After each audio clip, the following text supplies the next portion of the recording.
bold predictions. These are the things that you guys claim you've bet your own money on. I find that hard to believe on this first one, but you know what? Who am I to call anyone a liar around here? First up, this is from Lee down in Mississippi. What? Senatobia. Never heard of Senatobia, Mississippi, and I've been all over Mississippi. Each team that makes the playoffs will have at least 2 losses. Lee, they will not. They will not. This is a 10 on the boldness scale. That never even happened in the era of the 4-team playoff. So I guess the pushback from Lee, if he were to be here to represent his argument, is, yeah, but the schedules weren't as tough then. Yeah, but Lee, you're asking 12 teams to make this thing with 2+ losses, which of course is not going to happen. The better question would be how many 2+ loss teams will be in the playoff, or how about every playoff team will have at least 1 loss?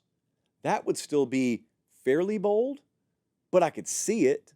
But 2 losses, no, that's a 10. Next up, this would be drastic. This would be pretty devastating in Austin. Brandon from Birmingham, Alabama. Texas goes 8-4. They miss the playoff. They may miss out at 9-3, Brandon, but they definitely miss out at 8-4. This is a 9.5 for me because he included the record, 8-4. So Texas has got the 4th best odds to win the whole thing. They've got the 2nd best odds to win the SEC. Their over-under win total is 10.5. So I think this only takes them going 9-3 to miss the playoff. But if they're going 8-4, ooh, buddy. So I would guess they lost to Georgia. I would guess they lost to Oklahoma. I would guess maybe they lost at the end of the year to A&M and probably lost to Michigan in week 2. So those would be 4 losses.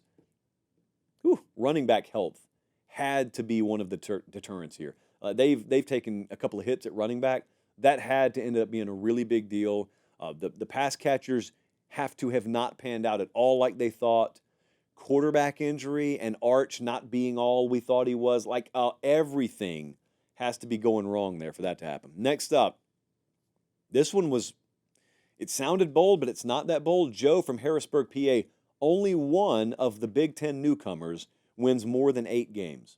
So that's Oregon, USC, Washington, and UCLA. Only one of them wins more than 8 games.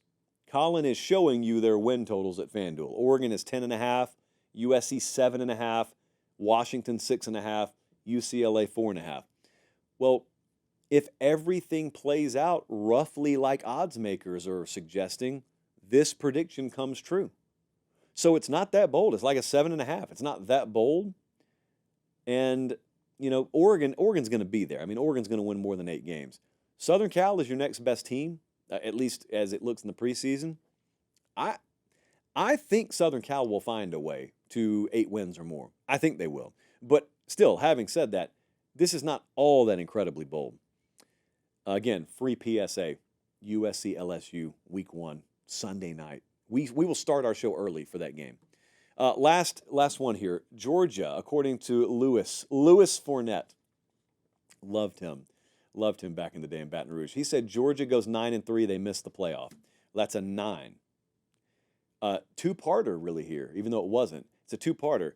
Will Georgia go 9-3? Okay, their over-under win total's 10.5. That wouldn't be crazy. I've got him going 10-2.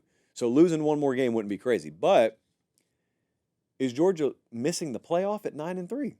To me, Georgia reeks of a team that can afford to lose 3 games and make the playoff because of how tough their schedule is. They got the 2nd best odds to make the playoff, by the way. So it's going to be tough, not impossible.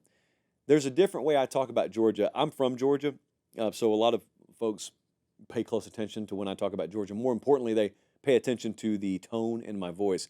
Some people think I always take these unnecessary shots at Georgia. It's totally the opposite. I hold them to a higher standard because it's the best program in the country. So there's a finer tooth comb when we talk about Georgia. We did it with Bama when Saban was there. We probably will still do it when DeBoer was there.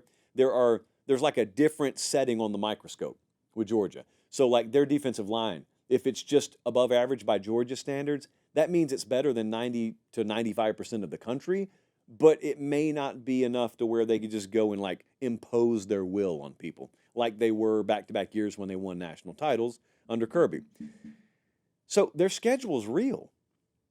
they got 6 teams that I have power rated as 21st or better in the country. They play 5 of those 6 away from Athens, and 3 of them are just true road games: Texas, Ole Miss, at Alabama before either of those. So I think it's a 9, but it may be even more bold than that. It's one thing for them to lose 3 games, but even if they go 9-3, I think they're still in the playoff, or they're at the very least a playoff bubble team if they go 9-3.